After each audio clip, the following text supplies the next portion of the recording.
A'udzubillahi minasyaitonirrajim. Bismillahirrahmanirrahim. Alhamdulillahirabbil alamin. Nahmaduhu wa nasta'inu wa nastaghfiruh. Wa na'udzu billahi min shururi anfusina wa min sayyiati a'malina. Man yahdihillahu fala mudilla lahu wa man yudlil fala hadiya lahu. Asyhadu an la ilaha illallah wahdahu la syarika lah wa asyhadu anna Muhammadan abduhu wa rasuluh. Subhanaka la ilma lana illa ma 'allamtana innaka antal alimul hakim. Allahumma 'allimna ma yanfa'una wanfa'na bima 'allamtana wa zidna ilma. Allahumma ati anfusana taqwaha wa zakkiha anta khairu man zakkaha. Anta waliyuha wa maulaha. Rabbi yassir wa la tu'assir, Rabbi tammim bil khair. Amma ba'du. InsyaAllah kita sambung tadabbur surah Hud alaihissalam, iaitu ayat yang ketiga. Sebelum tu kita tengok pengajaran ayat yang lepas, ayat 1 dan 2. A'udzubillahi minasyaitonirrajim. Bismillahirrahmanirrahim.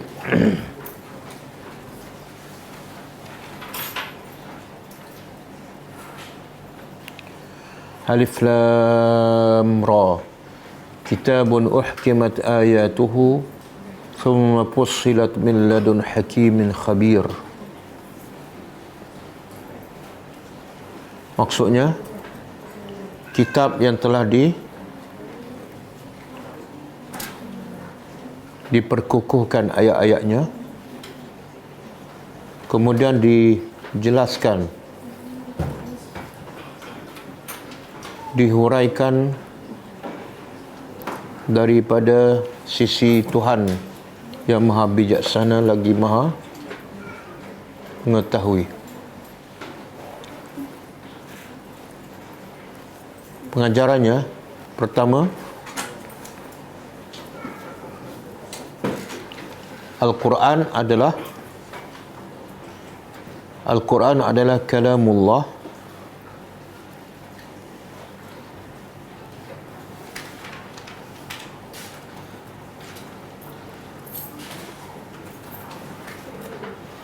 yang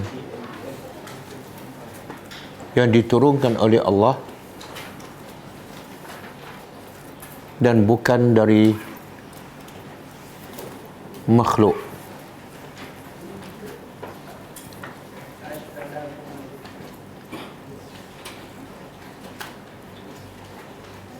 Yang kedua,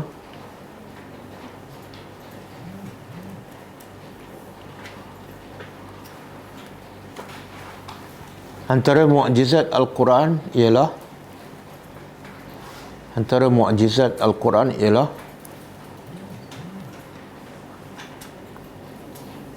ia melemahkan semua manusia daripada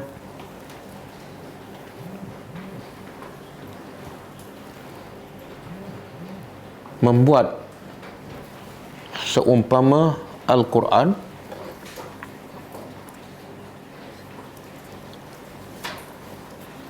walaupun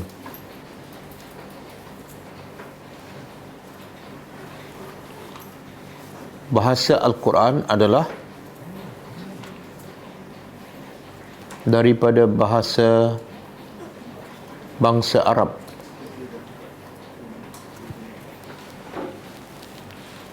Dan mereka terkenal dengan kepasihan dalam bersyair.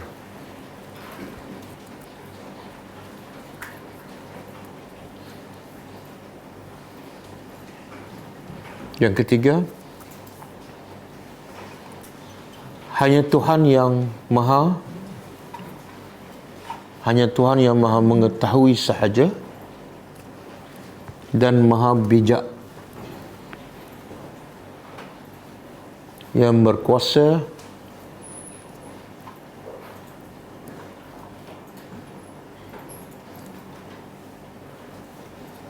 menurunkan ayat-ayat seumpama Al-Quran.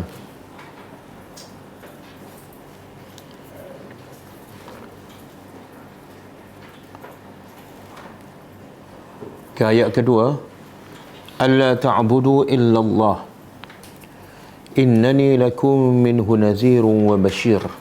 Maksudnya, agar jangan kamu menyembah melainkan Allah.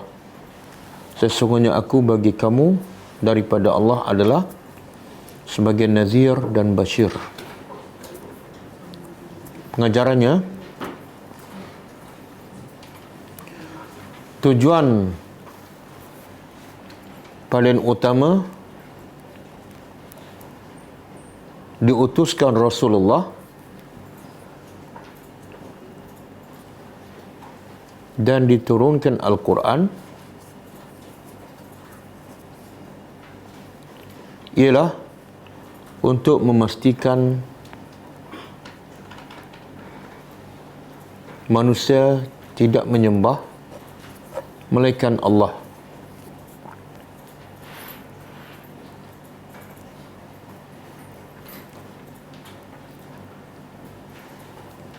Yang kedua,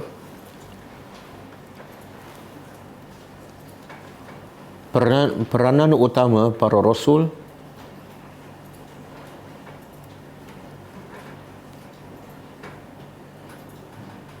para nabi dan ulama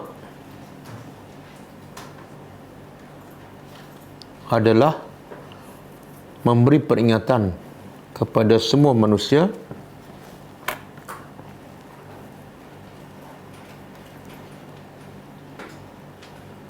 agar tidak mensyirikkan Allah.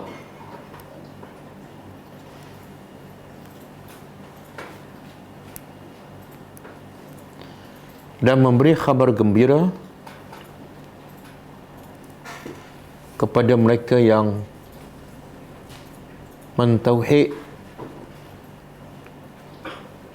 mentauhidkan Allah, bahawa balasan syurga bagi mereka.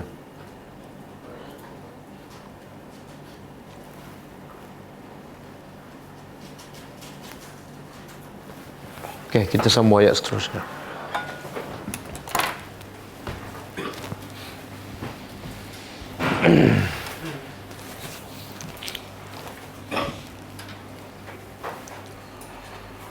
Ayat yang ketiga, kaitan ayat yang lepas.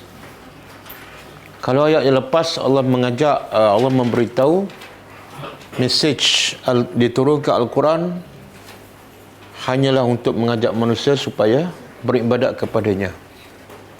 Maka ayat yang ketiga ni Allah memerintahkan para rasul supaya menyuruh umat masing-masing agar bertaubat dan minta ampun kepada Allah. Kaitannya, tidak mungkin seseorang itu melakukan ibadat melainkan mereka bertaubat daripada perbuatan syirik, kufur dan maksiat. Bahkan antara penghalang manusia beribadat kepada Allah ialah disebabkan dosa. A'udzubillahi minasyaitonirrajim. Wa anistaghfiru, dan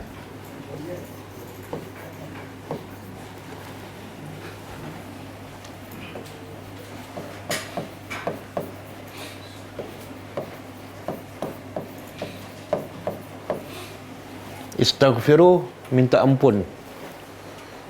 Minta ampunlah oleh kamu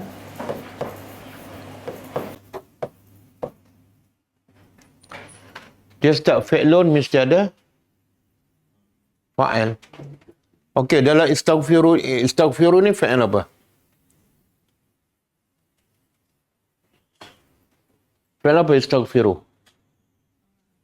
Fa'il amar.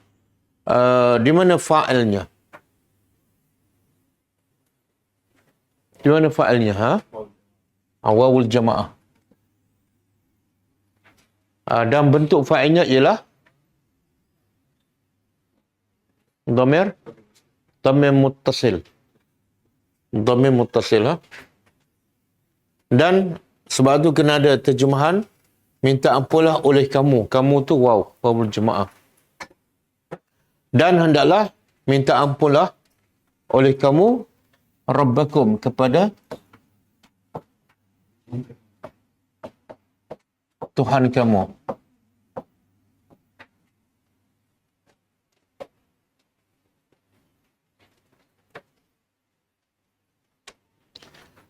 Istaghfiru daripada perkataan maghfirah.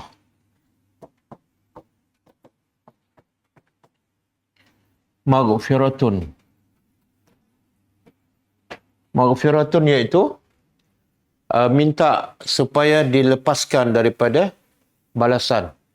At-tajawuz anil iqab.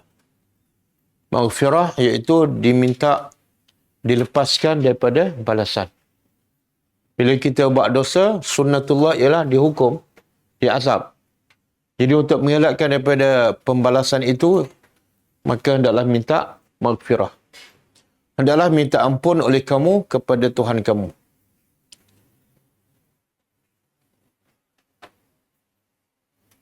Summa, kemudian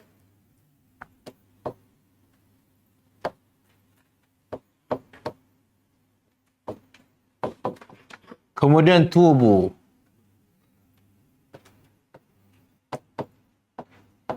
Bertaubatlah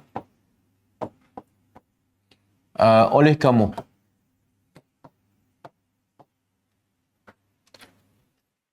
Tubu daripada perkataan taubatun. Taubatun makna dia at-taubah, maknanya ialah ar-ruju', kembali. Jadi tubuh makna dia summa irji'u, kembalilah kamu kepada Allah. Bila kembali kepada Allah makna meninggalkan maksiat, tinggalkan kekufuran. Bertaubatlah oleh kamu ilaihi, kepadanya.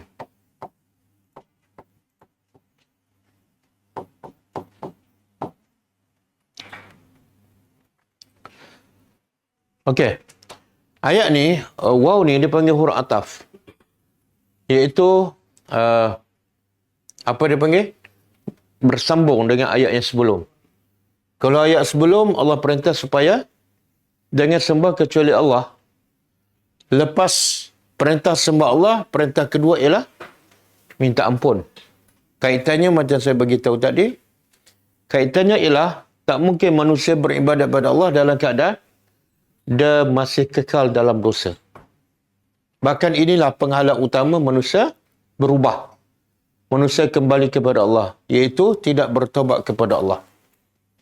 Nabi sebut dalam satu hadis, apabila seseorang itu melakukan satu dosa, maka akan melekat satu titik hitam di hatinya. Dan kalau dia bertaubat, dosa tersebut terpadam. Tapi kalau dia tak bertaubat dan melakukan satu lagi dosa yang lain, titik hitam itu akan bertambah sampailah Allah khatam, kunci pintu hatinya. Dan ketika itu, hidayat tak akan masuk ke dalam hatinya dan dia tak akan berubah. Jadi sebelum beribadat, wajib bertaubat daripada apa ni? Dosa-dosa lah, termasuk kufur, syirik dan maksiat. Okey, apa beza istaghfiru dengan tubu? Apa beza? Minta ampunlah, yang kemudian bertaubat. Apa beza dia?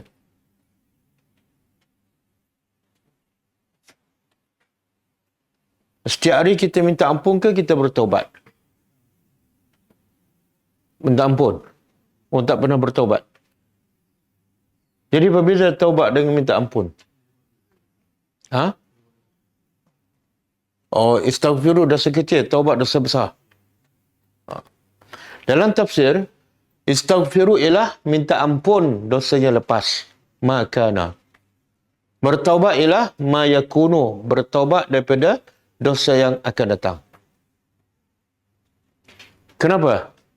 Sebab bila kita bertaubat daripada yang lepas, kita akan ulang lagi dosa yang sama ataupun dosa yang lain. Sebab tu Nabi kata, kullu ibni Adam khata'un. Semua anak Adam selalu banyak buat dosa. Bahkan Nabi puji, sebaik-baik orang yang banyak buat dosa ialah tawwabun, yang sentiasa bertobat. Dulu dia bertobat, akan datang pun dia bertobat. Jadi taubat tu tidak boleh dipisahkan, tak boleh ditinggalkan. Nabi bertobat berapa kali satu hari? 100. Ada hadis? Ada dalil? Ke dengar je? Cuba tunjukkan hadis tu.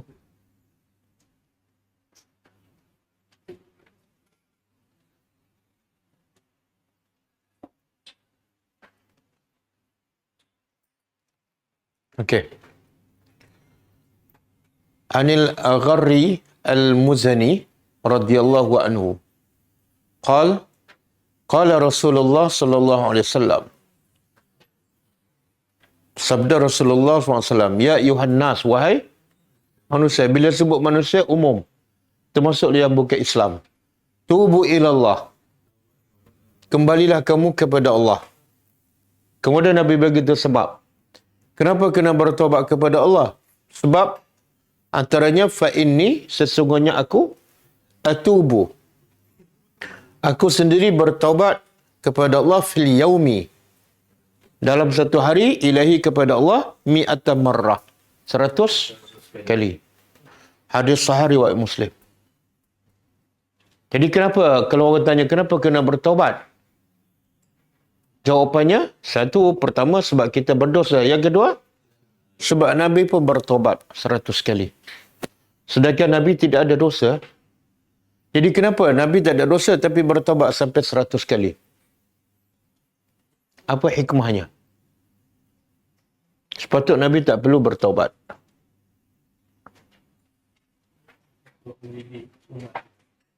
Untuk? Sebab Nabi ni, Allah kata, laqad kana lakum fi Rasulillah uswatun hasanah. Nabi diutuskan untuk menjadi contoh. Contoh yang mana? Dalam semua hal. Termasuklah contoh cara bertaubat.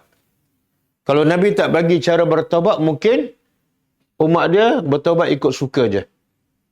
Yang ni 100,000 kali. Kan?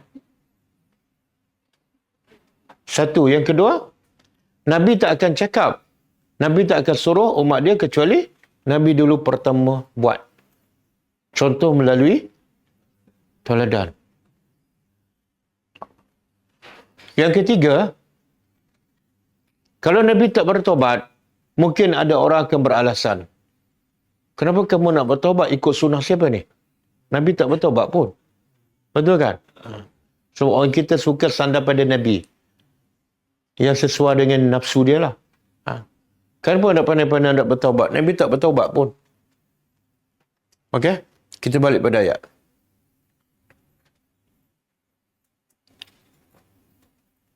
Okey. Lepas beribadat pada Allah, kemudian minta ampun, kemudian bertobat. Apa dapat? Sebab itulah bila kita mengajak orang kepada Islam ataupun kita berdakwah, kena beritahu pertama kena buat apa.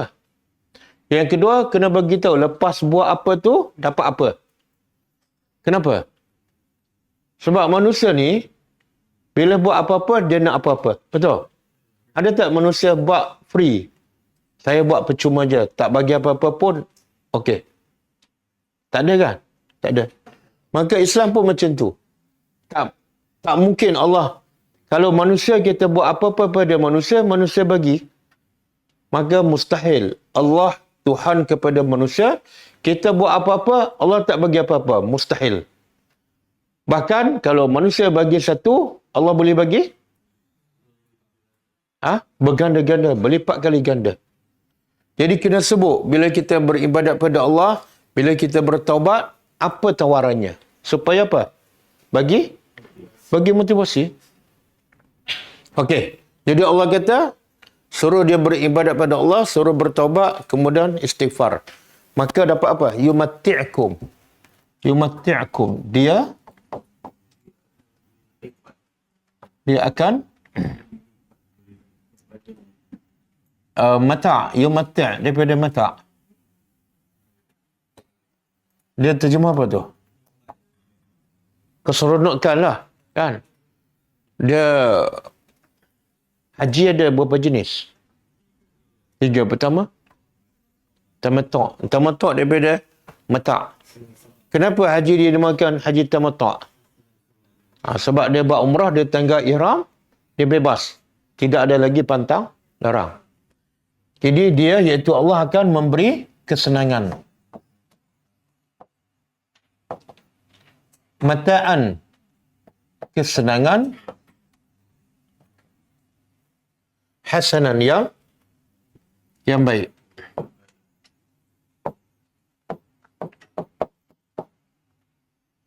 Sampai bila ni Allah bagi kesenangan? Ila ajalin, sehingga ajal, tempoh musamma yang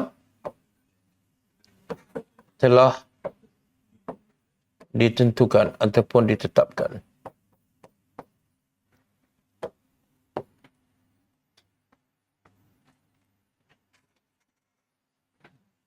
Okey. Kita nak faham apa dia di mata' ni. Bila beribadat pada Allah, Allah janji mesti dapat mata'. Mata'an hasanan. Apa dia? Kata ahli tafsir, tak, ini kat dunia. Ini kat dunia. Dia siapa yang beriman, beribadat pada Allah, kat dunia Allah dah bagi balasan. Dalam konteks ayat ni, namanya mata'an hasanan. Apa dia tu? Keluasan rezeki, kelapangan hidup, dan yang paling penting ialah hati sentiasa tenang dan bahagia.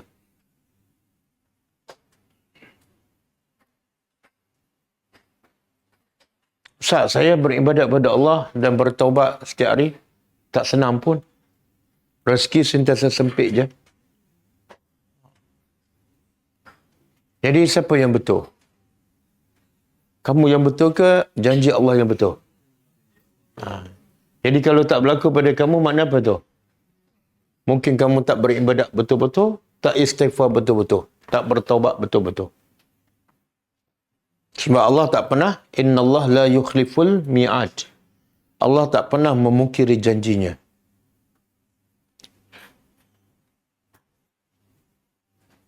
Okey. Cuba buka surah Nuh ayat 10.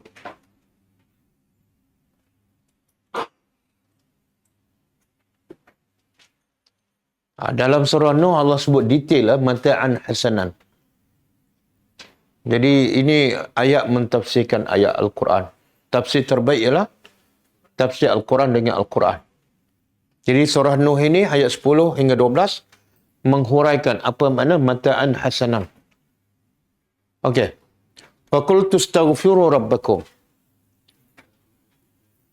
Maka kata Nabi Nuh, antara mesej dakwah Nabi Nuh ialah istaghfiru rabbakum, minta ampunlah kepada Tuhan kamu. Innahu kana ghaffara. Sesungguhnya dia Maha Pengampun. Dia adalah Maha Pengampun. Kemudian, lepas minta ampun, kamu dapat apa? Yursilis sama'a alaikum midrara. Allah akan menurunkan ke atas kamu hujan. Midrara, hujan yang lebat. Hujan yang lebat tu gambaran apa? Hujan rahmat. Rezeki lah. Sebab semua rezeki daripada apa? Berasal daripada air hujan. Kita makan tumbuhan, sayur-sayuran daripada air hujan. Kita makan binatang kan? Kambing ke lembu. Yang juga kambing itu makan tumbuh-tumbuhan. Jadi bila air hujan turun lebat, itu petanda rezeki murah. Kesan daripada apa? Istighfar. Bertaubat. Ustaz, saya tak nak hujan, saya nak harta. Saya nak harta. Buat apa hujan? Bukan kaya pun. Okey, Allah kata ayat seterusnya. Wa yumdidkum, dan Allah akan melimpahkan kepada kamu bi amwal, dengan amwal. harta. Ustaz, saya dah harta dah banyak, saya nak anak pula. Wabani, anak-anak. Saya dah harta dah ada, anak dah ada, kebun saya tak lebat. Wa yaj'al lakum jannatin. Allah menjadikan untuk kamu jannat, kebun-kebun. Kemudian wa yaj'al lakum anhara. Dan Allah menjadikan untuk kamu pula sungai-sungai. Dengan sungai tu kamu boleh siram pokok-pokok kebun-kebun kamu. Tengok. Daripada istighfar dapat apa? Hujan yang lebat, harta benda, anak-anak, kebun-kebun, sungai. Nak apa lagi?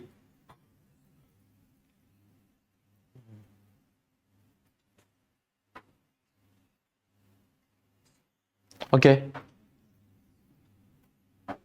Dan sebab itulah antara sebab Allah menurunkan musibah kepada manusia sebab apa? Contohnya kemarau. Apa-apa musibah je sebab apa? Sebab dosa. Sebaliknya Allah bagi nikmat sebab beristighfar daripada dosa. Cuba buka surah Ar-Rum ayat 41.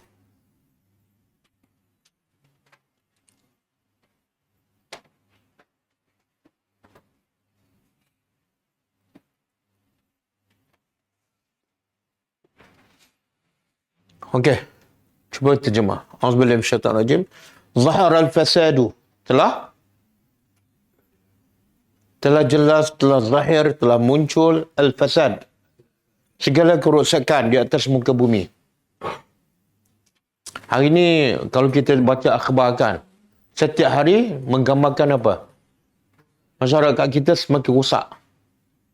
Yang terbaru minggu lepas kan, seorang pengetua sekolah didakwa di mahkamah sebab berbual lucah dengan pelajarnya umur 16 tahun dan dia rogoh pelajarnya. Pengetua sekolah. Di mana? Baca berita. Ya Allah, ini mesti baca Quran saja, bahaya ni. Bahaya kalau baca Quran saja, dia kena ikut perkembangan. Di negeri Terengganu, Darul Iman. Pengetua sekolah. Yang sepatut apa dia? Bagi ilmu, bimbing pelajar jadi pelajar yang berakhlak mulia. Tapi pengetua buat macam tu. Semalam, polis jumpa satu mayat yang dikerak-kerak dalam kotak. Tanpa kepala. Berlaku di mana? Di Afrika? Bukan. Di Malaysia. Fasad telah muncul ke kerusakan. Di mana ni? Fil bar, di darat. Wal bahri, dan laut. Bima kasabat aydin nas. Dengan sebab apa yang dilakukan oleh dosa-dosa manusia. Jadi semua musibah tu puncanya bukan daripada Allah. Berlaku dengan izin Allah. Tapi sebabnya ialah dosa-dosa manusia.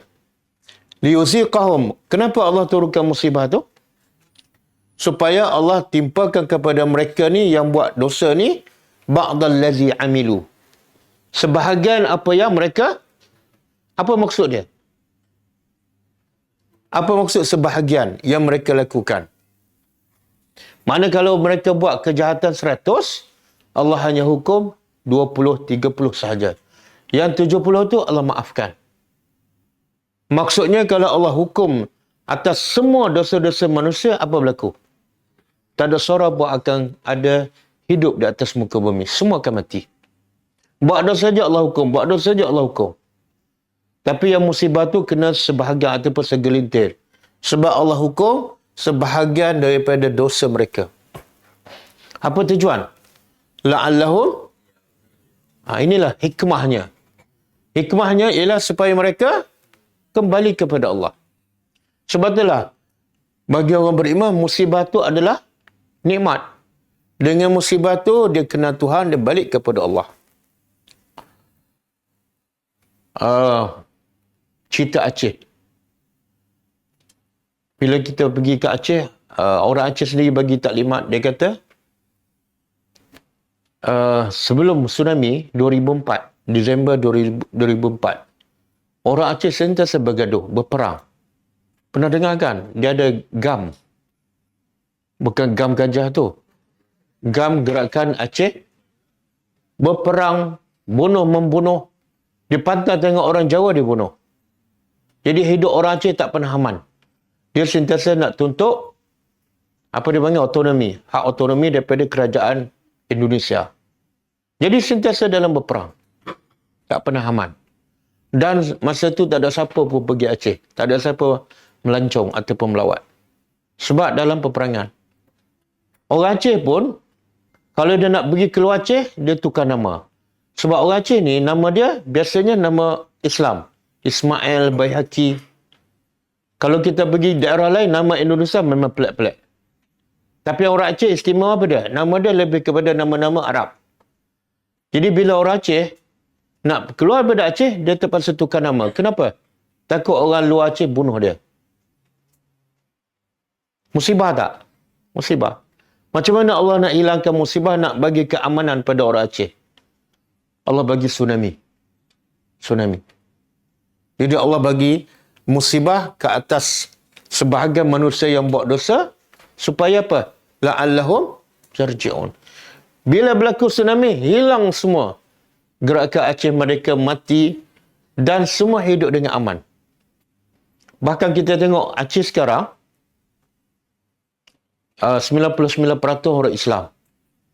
Dan tak akan jumpa orang Islam yang bukan aurat. Kalau ada bukan aurat, orang Cina. Dia 1% tu orang Cina. Hampir semua orang Islam, perempuan, tua, miskin, kaya, budak-budak, tutup aurat. Dia tak ada kelab malam, tak ada disko, tak ada panggung wayang, tak ada jual alkohol. Aman je. Mereka balik tak kepada Allah. Dengan apa? Dengan musibah. Malaysia ada tak musibah tsunami? Ada? Mana ada? Ha? Banjir kilat. Banjir kilat, okey. Itu dah biasa dah. Orang Kelantan kata 10 kali dah rumah saya kena banjir. Dah kali dah. Sebab itulah, kalau kita cari di Malaysia, mana-mana bandar lah, Kuala Lumpur ke, Penang ke, Kelantan ke, ada tak satu tempat yang majoriti orang Islam tutup aurat? Ada? Tak ada? Mana mereka belum kembali kepada Allah. Sebab apa? Belum ada tsunami. Sebab Allah bagi musibah supaya apa? Supaya mereka kembali. Jadi jangan tengok, oh orang Aceh ni memang jahat, sebab tu Allah tipa musibah. Tak. Allah bila sayang pada seseorang, Allah bagi musibah. Bila Allah biarkan orang tu dalam maksiat, itu tanda apa tu? Istidraj. Seronok dengan nikmat. Sebab tu Allah kata apa? Kalla. Sambung.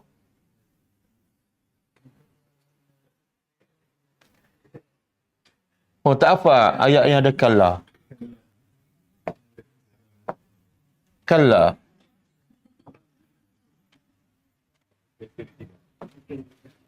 Yalah, sambunglah. Kalla. Innal insana la yatgha ar-ra'ahu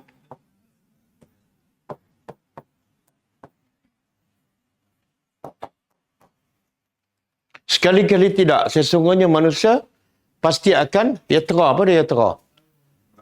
Melampau. Akan buat dosa, akan buat maksiat, akan kufur kepada Allah. Bila tu? Apa sebabnya? Ar-ra'ahu istaghna. Bila dia lihat diri dia serba cukup, serba mewah, tak ada musibah, sentiasa sihat, kuasa pun ada, biasanya akan yatra. Sebagaimana Fir'aun. Tapi kalau sentiasa duduk dalam kesusahan, biasa manusia susah nak melampau. Nak melampau apa dah? Duit pun tak ada, kuasa pun tak ada. Okey. Cuma satu je, kat Aceh ni pelik. Dia yang terkenal, antara yang terkenal di Aceh, kopi. Kopi. Dia berbagai-bagai kopi lah. Dan orang dia suka minum kopi sampai tengah malam. Ada kedai kopi dia buka 24 jam. Ada orang Aceh yang guard kita, dia kata, orang Aceh ni baik.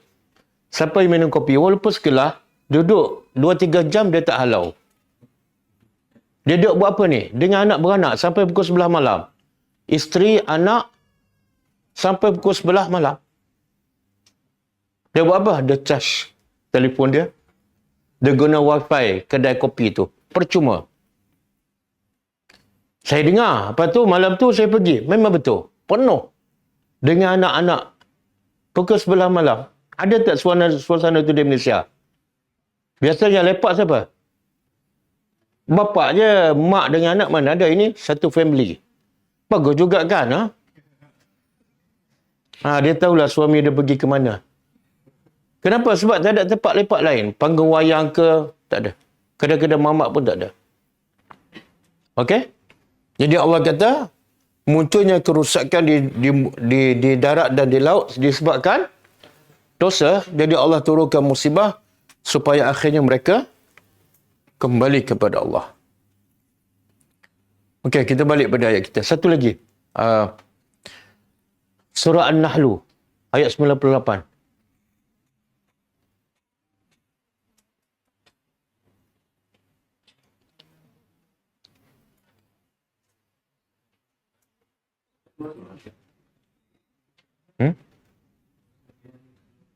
Surah An-Nahlu kena keluar. Nak keluar dulu.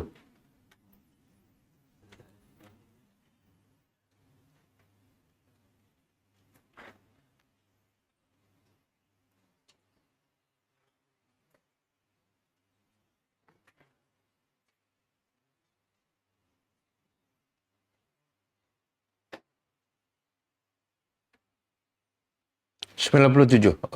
Turun sikit. Okey. Ini juga ayat ni menghuraikan apa ni? Mata'an hasanan. Apa makna mata'an hasanan? Allah kata, man amila salihan. Siapa yang beramal soleh. Min zakar. Daripada lelaki atau unsa. Ataupun perempuan. Wahuwa mu'min. Jadi dua. Satu, beramal soleh. Satu, beramal soleh. Yang kedua, mukmin. Sama ada lelaki ataupun perempuan. Maka, apa janji Allah? Falanuhyiyannahu. Lam ni harfu taukid. Kemudian nun pun yuhyiyanna. Harfu taukid. Dua. Cuba terjemah. Siapa yang beramal soleh dan dia beriman.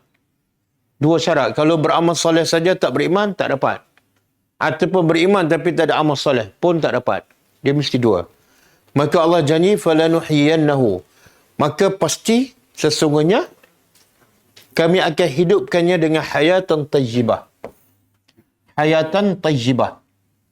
Kalau ayat tadi, mata'an hasanah. Ini Allah guna perkataan hayatan tayyibah. Kehidupan yang baik. Apa maksud kehidupan yang baik? Keluasan rezeki.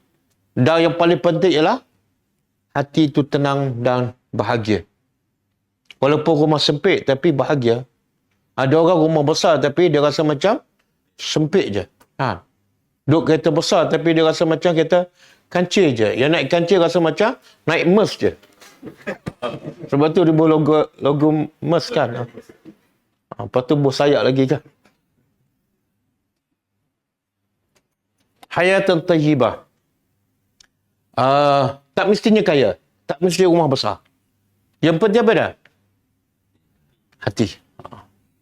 Sebab itulah kita tengok orang yang paling bahagia siapa? Orang yang paling dapat hayatan tayyibah. Siapa? Rasulullah. Tapi rumah Nabi kecil. Kenderaan Nabi keldai. Pakaian Nabi. Rumah Nabi pun, Umar kalau masuk rumah Nabi, Umar menangis. Sebab tengok rupa rumah Nabi sangat-sangat daif. Kita tengok rumah Asnaf dah sedih kan? Kita lupa rumah Nabi lagi dhaif daripada rumah Asnaf tu. Buktinya Umar yang masuk rumah Nabi pun boleh menangis. Umar ni hati dia keras kan? Tapi boleh jadi lembut dan menangis bila tengok rupa rumah Nabi. Tapi Nabi dapat tak hayatan tayyibah? Ya. Buktinya apa? Nabi boleh solat malam, setiap malam sampai bengkak kaki. Sebab hayatan tayyibah ialah dalam hati. Berapa ramai yang rumah besar, ada 10 bilik, tapi tak boleh nak bangun malam. Kalau bangun pun, bangun kencing sahaja. Ha.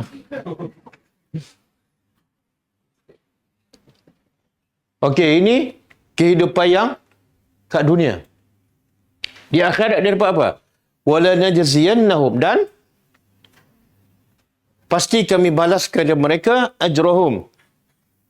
Balasan mereka, upah mereka bi ahsan, dengan yang lebih baik. Lebih baik daripada apa? Yang mereka amalkan. Kalau dunia mungkin tak berganda, tapi bila di akhirat berganda.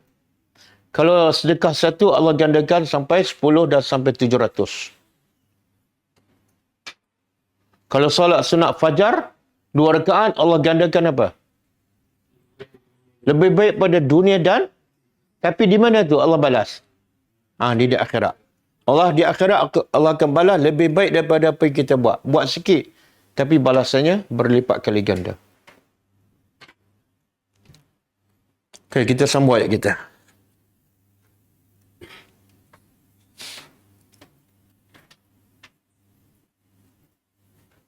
Jadi di sini boleh tak kita kata syarat nak dapat mataan hasanan? Mataan hasanan termasuklah rezeki ya. Ulama kata rezeki ni ada dua. Satu rezeki yang berbentuk duniawi. Lebih kepada dunia. Dan rezeki yang duniawi ni semua orang dapat. Orang kafir pun dapat, binatang pun dapat. Yang kedua rezeki dalam bentuk ukhrawi. Yang berbentuk akhirat. Yang ni khas untuk orang beriman sahaja. Apa tu? Rezeki berbentuk ukhrawi. Yang khusus untuk orang beriman, apa dia? Bukan duit. Hati lapang, hati mudah untuk datang belajar. Itu rezeki ukhrawi. Mudah je nak pergi belajar walaupun jauh. Ada orang rasa sempit je nak pergi walaupun dekat. Hati dilapangkan untuk buat apa saja amal. Yang fardu, yang sunat. Hati dilapangkan untuk pergi salat berjemaah 5 waktu. Itu rezeki ukhrawi. Hati dilapangkan untuk apa? Sedekah. Dapat duit je, dia mudah je sedekah. Itu rezeki ukhrawi.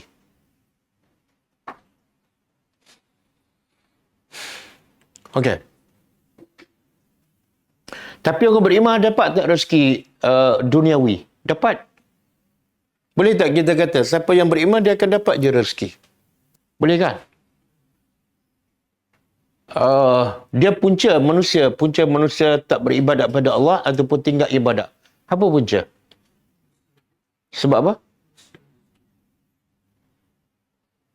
Ialah sebab sibuk cari rezeki, betul kan? Semua kalau tanya kenapa tak salat, duduk kat ofis, urusan bisnes dan sebagainya. Jadi antara penghalang manusia beribadat pada Allah ialah sebab cari rezeki. Jadi soalan apa tu? Bagi dia, rezeki kena bekerja. Tapi Islam mengajar kita, ni dapat mataan hasanan, dapat hayatan tayyibah, kenapa? Kena beriman dan beramal soleh. Pasti dapat. Betul kan? Pelik tak? Manusia, masa dalam kandungan 9 bulan, dia risau tak rezeki dia masa dalam kandungan? Tak pernah risau kan? Okey. Lepas tu dia lahir, dia membesar, pergi sampai masuk tadika. Dia risau tak pasal rezeki? Kemudian masuk sekolah rendah, sekolah menengah. Risau tak pasal rezeki? Bila masuk universiti, risau? Dah mula sikit kan? Lepas tu dapat CJ, dah combo dapat CJ, dia mula risau rezeki. Pasal apa sebelum tu dia tak risau langsung? Ha? Pasal apa? Masa dalam kandungan, masa membesar, sekolah rendah, sekolah menengah, langsung dia tak fikir pasal rezeki. Happy je. Tiba-tiba, dah kuat, boleh berfikir, ada CJ, risau pasal rezeki. Masa kecil CJ pun tak ada, nak pergi jauh tak boleh. Dia tak risau pula.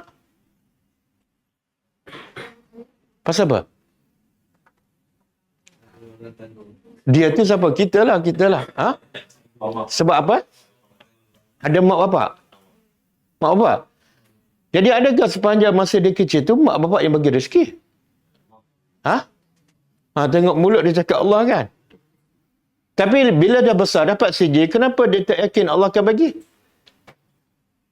Kalau dia tak yakin, seolah masa kecil tu, yang bagi rezeki siapa? Ustaz akidah.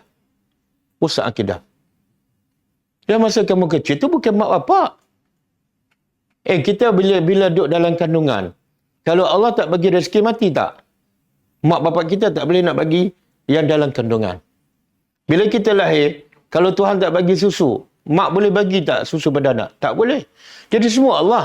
Kenapa tiba-tiba dah kuat, boleh berfikir, ada CJ, risau, tinggal solat. Masa sekolah, solat. Pelik kan? Pelik tapi benar. Apa sebab? Mula je dapat ada CJ, mula dah nak kahwin, lagi huru-hara hidup dia. Butang sana, butang sana. Pasal apa? Saya nak tanya, Nabi dan para sahabat kan? Ada tak mereka risau pasal rezeki? Tak ada kan? Jadi, Nabi dan sahabat ni, bila Islam masuk dalam hati mereka, sama mereka ketika kanak-kanak. Mereka tak risau langsung. Sebab itulah Allah kata tinggal Mekah. Tinggal je. Allah kata hijrah. Hijrah je. Pergi mana ni? Pergi Habsyah, negeri orang kafir yang tak ada hubungan langsung. Bangsa berbeza, bahasa berbeza, negeri orang kafir. Tapi mereka pergi 70 lebih. Kan? Tak risau pasal rezeki. Kalau risau pasal rezeki, dia kata apa pada Rasulullah? Ya Rasulullah, nak makan apa kat sana? Bukan ada kerja pun, teman-teman, negeri orang kafir. Langsung tak. Sama juga bila Allah perintah mereka berhijrah ke Madinah. Semua pergi. Betul kan? Tak ada seorang pun sahabat Nabi tanya, Ya Rasulullah, nak makan apa di Madinah? Kenapa? Kenapa mereka tak risau, kita risau?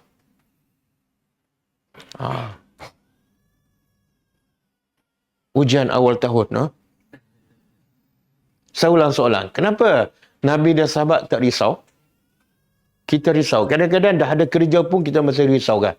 Cukup ke tak cukup? Lepas tu ada simpanan, ada KDSP. Apa dia? Siapa yakin pada Allah? Kenapa Nabi dan sahabat yakin pada Allah sehingga mereka tak risau pasal rezeki? Yang kita pula, kenapa tak yakin? Betul. Jawapan tepat. Bila Nabi dan sahabat buat kerja Allah, dia tak risau. Aku ikut arahan pemberi rezeki. Apa nak risau pasal rezeki? Yang kita buat kerja Allah ke kerja kita? Itu yang kita risau. Start sekolah pun dah tak ada dah. Kerja Tuhan kan? Sebab tu pendidik dia di sekolah, kalau masuk waktu asar, dia berhenti solat ke, dia habiskan waktu sekolah. Bila dia solat? Cikgu sendiri beritahu, belajar adalah ibadat. Solat dia lewat ke pun tak apa. Dah rusak dah masa tu. Kan betul? Jadi daripada kecil lagi dia ajar buat kerja orang, buat silibus yang manusia buat. Sebab tu dia tak yakin pada Allah. Nabi dan sahabat daripada A sampai Z, semua buat kerja Allah. Sebab tu mereka tak risau langsung pasal rezeki. Itu beza dia. Okey. Ini mataan hasanah masyarakat dunia. Di akhirat dapat apa? Wa yu'ti. Dan dia memberi kulla setiap zi fadlin yang mempunyai fadlin. Kelebihan, fadlahu, kelebihannya.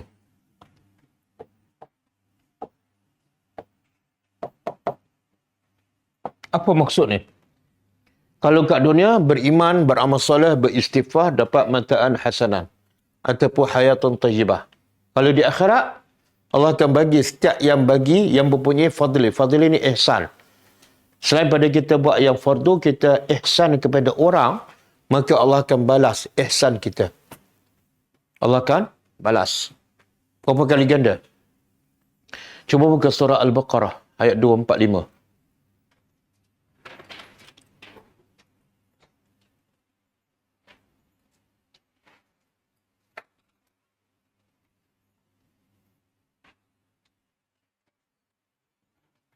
Okey. Cuba terjemah man. Man? Siapa? Zallazi. Siapa yang zallazi yang mempunyai ataupun yang memberi yuqridu pinjaman kepada Allah. Dan pinjaman itu dalam bentuk qardan hasanah. Pinjaman. Apa maksud pinjaman di sini? Infak. Tapi Allah tak guna infak kan? Sepatutnya Allah guna ayat macam ni. Man zallazi yunfiqu.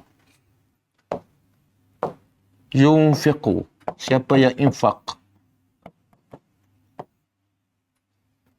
Sebenarnya infak lah. Tapi Allah tak guna infak. Allah guna yuqridu. Memberi pinjam. Kenapa? Kenapa? Itu bahasa Al-Quran itu tadabbur. Allah mewajibkan diri dia untuk bayar balik. Dia kalau infak ni, kalau kita secara umum lah kita faham. Bila infak tu mana? Habislah. Kita mana nak orang pinjam duit kita dengan orang minta sedekah? Kita nak bagi pinjam ke nak bagi sedekah? Tengok memang kedekut kan? Sebab apa? Sebab dalam kepala kita, kalau bagi sedekah, tak dapat balik. Cara nak dapat balik, bagi pinjam. Jadi Allah tahu perangai kita tu. Perangai apa? Bagi nak dapat balik. Maka Allah guna perkataan pinjam. Kita kalau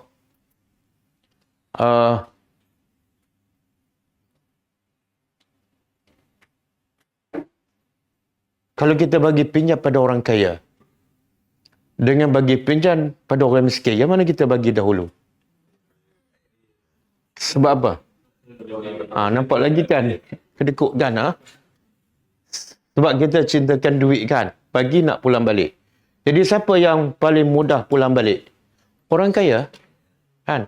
Sebab tu kalau buat pinjaman kat bank, orang miskin buat pinjaman. Bank lulus tak? Tak. Sampai ke mati tak lulus. Sebab apa? Tak ada jaminan nak bayar kan? Jadi kalau kita diberi pilihan nak bagi pinjam pada orang miskin ataupun orang kaya, kita pasti akan bagi pada orang kaya sebab orang kaya pasti akan bayar. Satu. Yang kedua, mungkin tak orang kaya bayar lebih? Mungkin. Tapi sekarang, Allah kata bagi pinjam pada siapa? Allah. Mungkin tak Allah tak bayar? Mustahil. Yang kedua, kalau manusia boleh bayar dan mungkin boleh bagi lebih, Allah boleh tak bagi berlipat kali ganda? Maknanya, kalau kita boleh bagi pinjam pada manusia yang kaya, dengan harapan dapat balik dan mungkin lebih, maka kita lagi patut cepat dan mudah bagi pinjam pada Allah. Sebab pasti Allah bayar dan pasti berganda. Betul? Tapi kita mana yang kita dahulukan? Infak fi sabilillah dengan bagi pinjam pada kawan kita yang kaya. Infak fi sabilillah, contoh buat masjid ke 5,000. Kawan kita yang kaya nak pinjam 10,000. Kita bagi yang mana dulu? Bagi yang mana dulu? Pinjam sebab apa? Mana apa? Kita ada masalah apa tu? Krisis keyakinan pada Allah. Kita tak berapa yakin pada Allah, tak berapa yakin pada janji dia. Betul? Sebab tu ingat tak kisah Osman bin Affan? Bila kafilah dagangan dia baru sampai ke Madinah daripada Syam. Osman memang terkenal kaya lah. Jadi bila rombongan dagangan Osman yang macam-macam barang ada, datang. Semua orang datang nak belilah peniaga. Yang ni minta, Osman kata, kamu nak beli berapa? Beli satu, aku beli satu, jual satu, aku bagi dua. Keuntungan 100%. Yang ni keuntungan sekian. Osman tanya, siapa yang boleh bagi keuntungan padaku? Aku jual satu, dia boleh bagi untung padaku 700. Kata peniaga Madinah, tak ada seorang pun peniaga Madinah yang boleh bagi keuntungan macam tu. Maka Osman kata, aku nak bagi pada Allah. Sebab Allah akan bayar balik 700. Dia bagi percuma. Tengok Osman yakin dengan janji Allah. Sebab tu dia tak nak keuntungan duniawi. Dia bagi percuma. Jadi Allah kata, siapa yang bagi pinjam pada Allah, qardan hasanah. Apa makna qardan hasanah? Pinjaman yang baik, mana duit itu yang halal. Dan jangan pula kita bagi pinjam sampai memudaratkan keluarga. Maka Allah janji, fayudha'ifahu. Lalu Allah gandakannya untuknya ad'afan kasirah. Dengan gandaan, bukan setakat gandaan, tapi kasirah. Banyak. Okey? Tengok, mungkin bila kita bagi banyak, kita terfikir apa dah? Lepas ni aku miskin lah sebab dah duit dah banyak keluar. Maka Allah betulkan balik. Wallahu yaqbidu. Dan Allah menahan rezeki dan Allah yang bersutu yaqbidu, menahan rezeki dan meluaskan. Dan hanya kepadanya kamu. Apa maksud ayat ni? Sebab bila bagi banyak, kita ingat kita akan miskin. Allah beritahu salah tu. Kamu miskin bukan sebab kamu infak banyak, tapi sebab Allah tahan harta kamu. Dan kamu kaya bukan sebab kamu tak bagi, tapi sebab Allah yang bagi kaya. Boleh faham? Jadi jangan risau miskin bila kamu bagi banyak. Bukan. Sebab miskin sebab Allah tak bagi. Allah tahan. Bukan sebab kamu bagi banyak. Boleh faham? Inilah Allah akan balas bagi orang beriman di akhirat besok. Berlipat kali ganda. Okey, habis. Wa in tawallau. Dan habis. Berita gembira. Siapa beriman, siapa istighfar, bertaubat kepada Allah, dapat apa tadi? Mataan hasanan kat dunia. Yang kedua? Wa yu'ti kulladzi fadlin fadlah. Allah gandakan di akhirat besok. Itu berita gembira. Maka Quran dia nak seimbangkan. Jangan terlalu gembira sampai syok sendiri.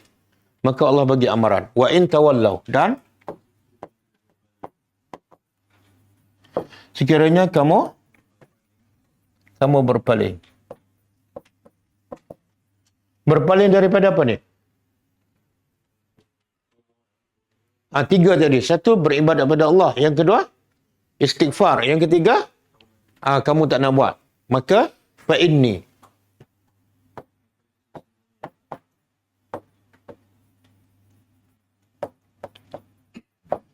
Sesungguhnya aku, akhafu. Aku takut. Ataupun aku risau, alaikum, ke atas kamu azab sesaan yaumin kabir, hari yang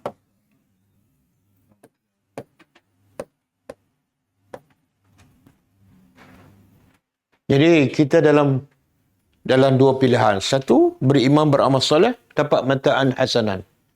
Kalau tak beriman, dapat azab yaumin kabir. Apa makna yaumin kabir? Azab hari yang besar. Sebab hari ni, ni hari yang paling ramai manusia lupa. Biasa kita ingat hari apa? Puasa pun tak lagi dah ingat raya. Hari-hari yang biasa kita ingat apa dah? Hari gaji, hari cuti kan? Dan hari raya. Yang hari yang paling penting dalam hidup kita, tapi ramai yang selalu lupa. Iaitu hari kiamat. Sebab tu Allah wajibkan kita sebut 17 kali sehari. Hari yang ramai manusia lupa. Walaupun sebut tapi masih lupa. Sebab apa? Sebab dia baca tak menghayati. Apa tu? Maliki Yaumiddin. Kamu nak buat apa? Nak berkuasa ke? Nak ikut suka kamu kat dunia. Tapi di akhirat ingat. Bahawa yang berkuasa hanya satu je. Malik. Tidak ada yang lain. Okey. Bila sebut hari yang kabir mungkin tak jelas. Maka Allah jelaskan dalam ayat yang berikut. Hari apa? Kalau orang tanya, jawapannya ilallah. Hari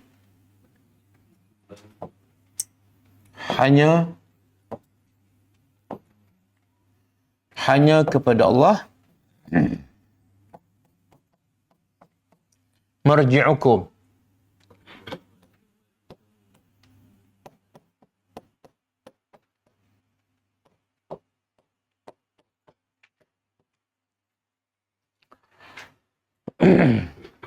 Kalau kamu berpaling daripada beribadat pada Allah, daripada bertaubat, maka aku bagi amaran azab hari yang besar. Apa hari itu? Iaitu hari itu semua manusia akan balik pada Allah. Tidak ada yang terkecuali. Sehingga Allah bertanyakan dalam surah apa ni? Limanil mulk al-yawm.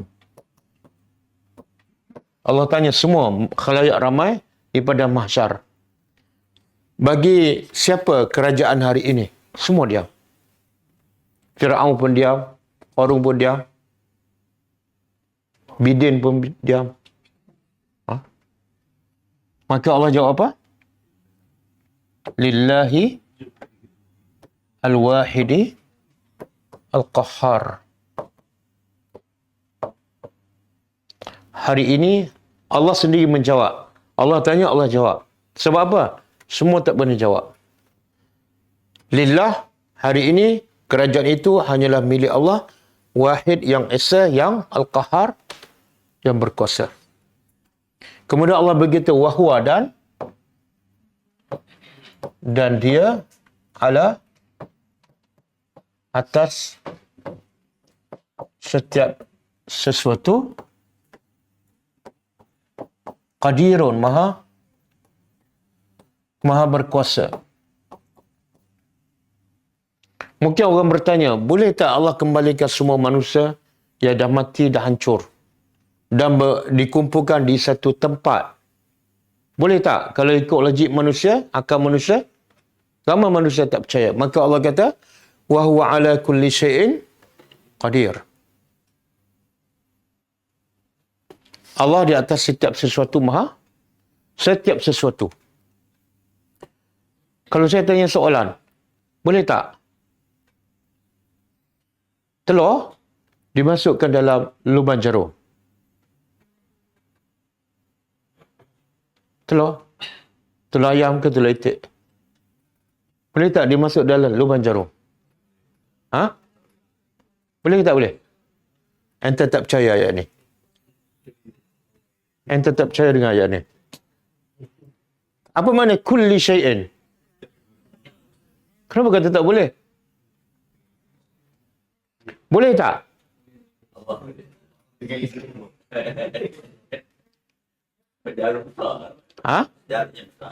Allah boleh je besarkan jarum, kecilkan telur.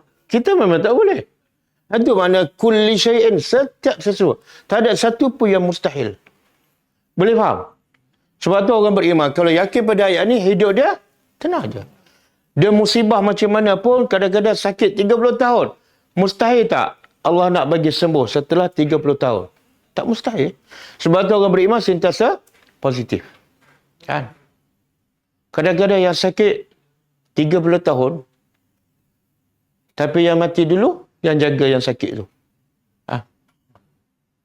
Jadi, siapa yang beriman dengan ayat ni, hati dia akan tenang, bahagia.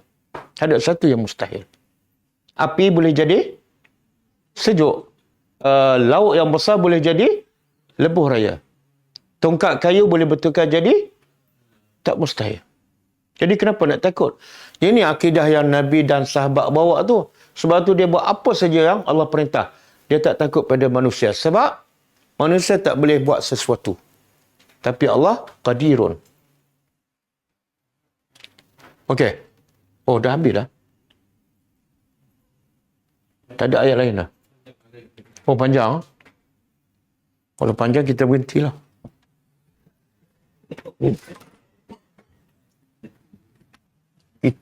Kita tak boleh nak belajar semua ayat satu malam kan?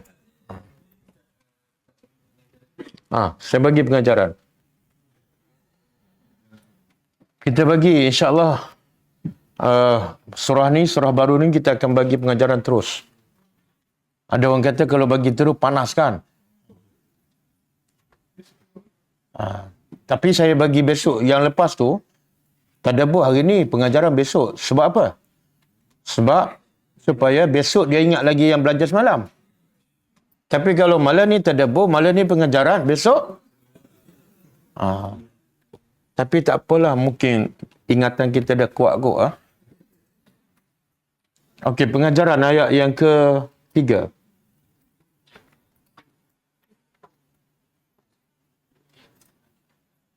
Istighfar dan bertaubat kepada Allah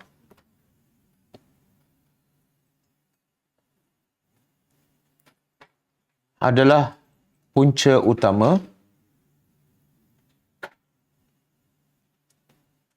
manusia mendapat keluasan rezeki dan kebahagiaan hidup.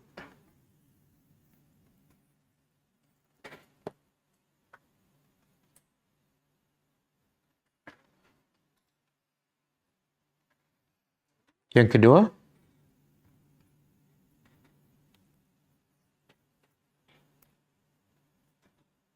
wajib sentiasa bertaubat kepada Allah.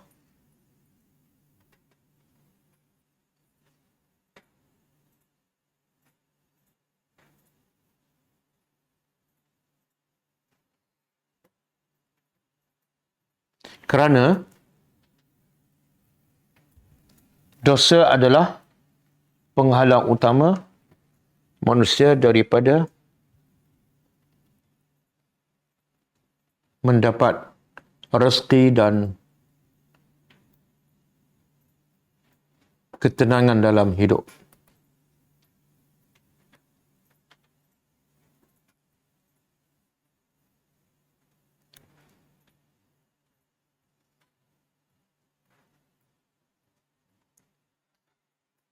Yang ketiga, balasan kebaikan dan amal soleh di akhirat adalah jauh lebih besar dan berlipat kali ganda dibanding dengan balasan di dunia.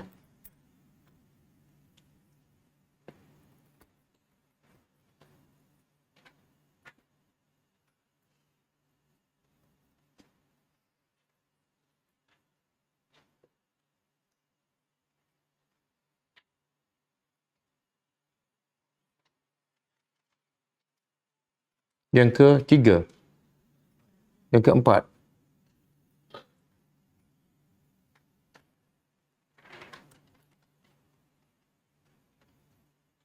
Sesiapa yang berpaling daripada beribadat kepada Allah dan tidak bertobat kepadanya,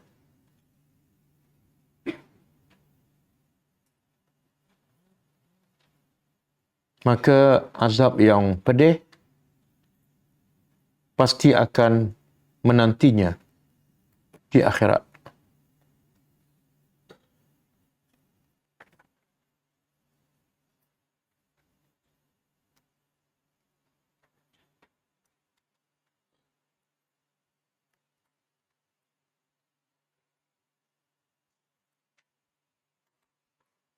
Ayat yang keempat. Ayat keempat, pengajarannya.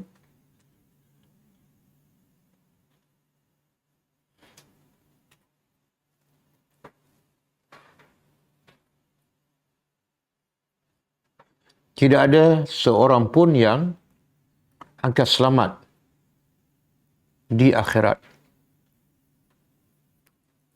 daripada azab Allah, melainkan mereka yang kembali kepada Allah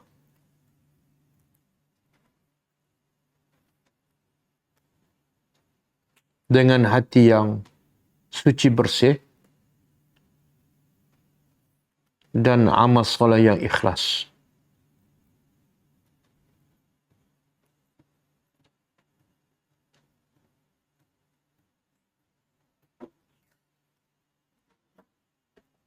Okey, cukup lah.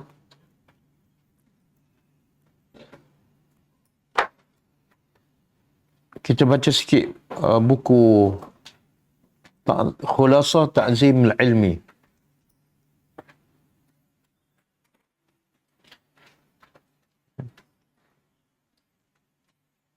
Kita poin ketiga kan?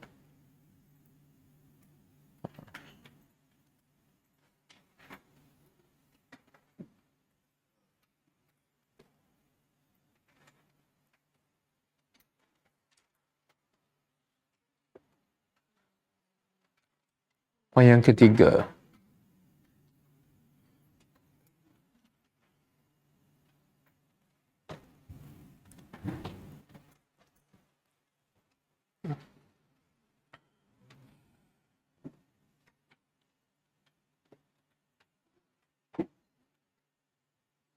Okey, kata penulis ni, Syekh Saleh Utsaimin rahimahullah,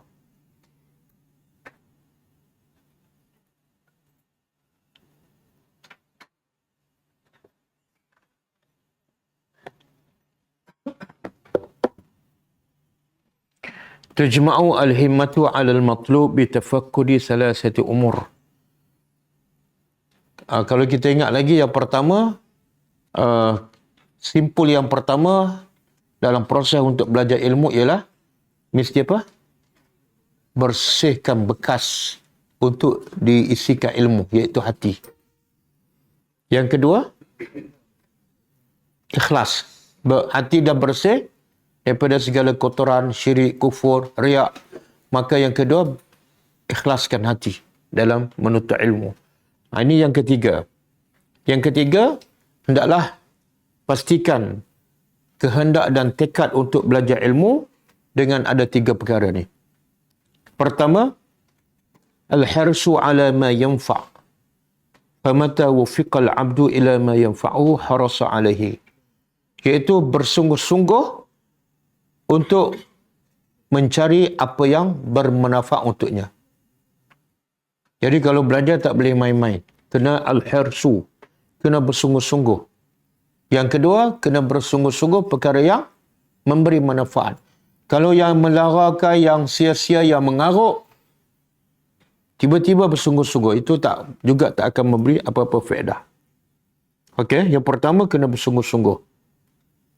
Sebab tu saya nak pesanlah kepada sesiapa yang belajar, jangan belajar main-main. Kalau belajar main-main tak akan dapat.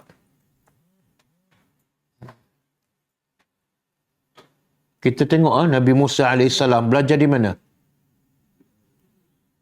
Belajar tepi laut. Kemudian di mana ada tempat, ada kerusi, ada meja, ada dewan? Tak ada. Tepi pantai. Di mana tempat dia belajar? Mana-mana tempat lah. Kadang jumpa kapal. Dia tebuk kapal. Itulah tempat dia belajar. Jumpa budak dia bunuh. Itulah tempat dia belajar. Dan Nabi Musa belajar pula dalam keadaan lapar. Sampai terpaksa meminta makanan. Jadi yang kedua, untuk belajar ialah al-isti'anah billah. Sentiasa minta pertolongan daripada Allah. Jangan kita rasa kita ni hebat, ingatan kuat. Kita tak berdoa dan tak meminta kepada Allah. Itu kadang-kadang kita prepare macam-macam kan. Bila nak cakap, bela, hilang semua. Jadi kena minta pertolongan Allah. Kadang-kadang kita belajar tapi tak ingat. Yang semalam tak ingat, yang minggu lepas hilang terus. Jadi benar-benar macam ni kena ada iyyaka na'budu wa iyyaka nasta'in. Sebab tu Wa iyyaka nasta'in bila datang. Selepas iyyaka na'budu. Pengajarannya apa? Nak beribadat pada Allah satu benda yang sangat susah. Maka perlu ada unsur minta pertolongan kepada Allah. Yang ketiga, adamul ajzi an bulughil bughyah. Tidak lemah dan tidak mudah putus asa. Kadang-kadang dah susah nak faham sikit tinggal. Lepas tu masuk kelas lain pula. 2-3 bulan, susah sikit tinggal. Dia tak ke akhirnya, tak dapat apa-apa dan buang masa. Dan tiga-tiga poin ini sebenar dikutip daripada satu hadis sahih daripada Nabi SAW, riwayat Muslim. Daripada Abi Hurairah radhiyallahu anhu, anna Nabi SAW qala, ihris ala ma yanfa'uka wasta'in billah wala ta'jiz. Subhanallah. Satu hadis dikumpul tiga benda. Pertama, Nabi kata, ihris ala ma yanfa'uka.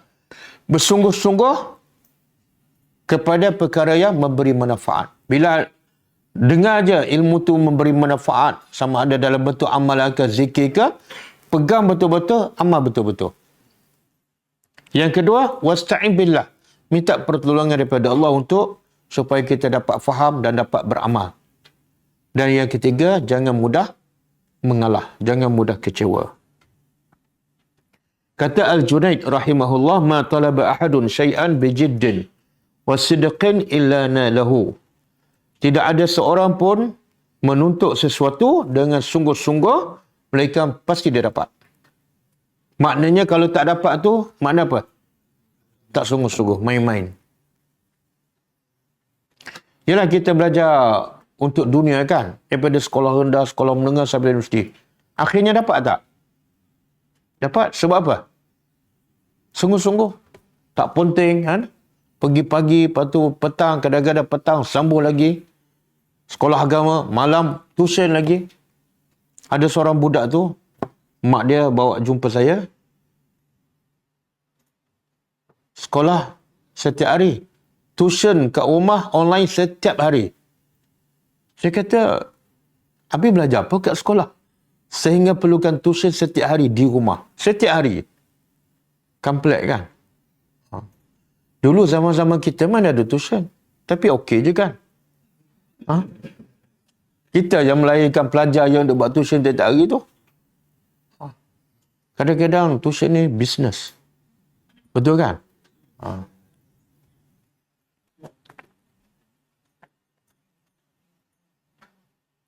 Qala Ibn Qayyim rahimahullah fi kitabih Al-Fawaid. Kata Ibn Qayyim rahimahullah dalam kitabnya Al-Fawaid, "Iza tala'an najmu al-himma fi zalami layli al-batalah wa radifahu qamarul azima asyraqat ardul qalbi binuri rabbiha." Maksudnya bila tekad kita untuk belajar, dia seumpama bintang di malam hari. Dan bila kita kuatkan lagi keazaman kita untuk belajar, dia seumpama bulan. Maka bulan dan bintang akan menerangi malam dan bercahaya. Begitulah keazaman kita. Kena gabungkan. Kemudian penulis bagi contoh-contoh. Antara perkara yang boleh membantu kita untuk belajar bersungguh-sungguh ialah tengok sejarah ulama-ulama dahulu belajar. Antara perkara yang membantu kita untuk belajar sungguh-sungguh, tengok ulama dahulu belajar.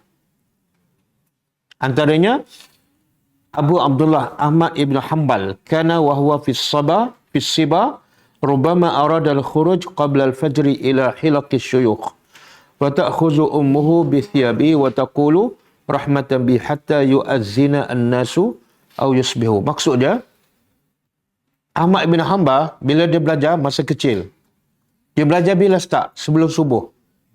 Sebelum subuh dah start pergilah. Tapi mak dia kesian, mak dia tarik dia, dia kata, jangan keluar sekarang. Sebelum subuh. Tunggu azan, keluarlah.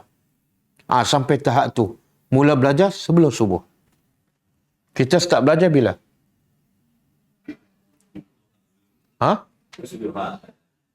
Bukan masa pencen. Ini masa budak ni. Ahmad bin Hanbal dia belajar masa budak bila? Keluar rumah sebelum subuh. Sebelum subuh.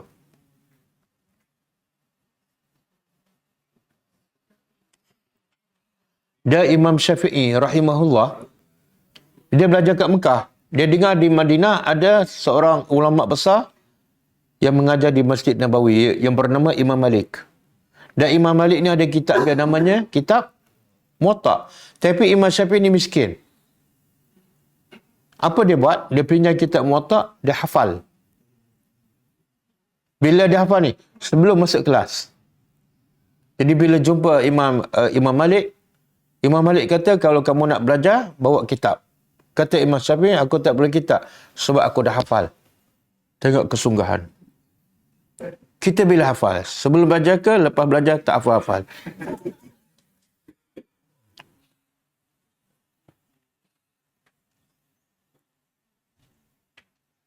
Kata Al-Khatib, seorang ulama membaca kitab Sahih Bukhari semuanya dengan gurunya Ismail Al-Hiriyi dalam 3 masa. Dia baca sampai habis kitab Sahih Bukhari dalam 3 masa. 2 masa fi lailatin, dalam 2 malam. Start daripada salat maghrib sampai salat subuh. Dia baca kitab Sahih Bukhari dengan gurunya. Hari ketiga daripada salat duha sampai salat maghrib. Berapa jam dia belajar satu hari? Ustaz, kalau tak buat kerja lain ke? Kita sebab banyak buat kerja lain lah, ilmu tak masuk.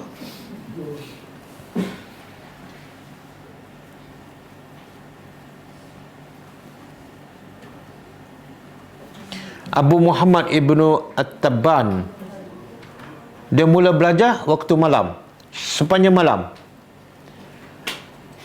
Maka ibu dia, mak Abu Muhammad Ibnu Tabban, kesian pada dia belajar sepanjang malam. Maka mak dia kata, jangan belajar waktu malam, tidur. Maka apa dia buat? Dia sembunyikan lampu macam dalam kelambu supaya mak dia tak nampak, dan supaya mak dia anggap dia dah tidur. Bila mak dia dah tidur, dia buka balik lampu, dia baca sampai pagi.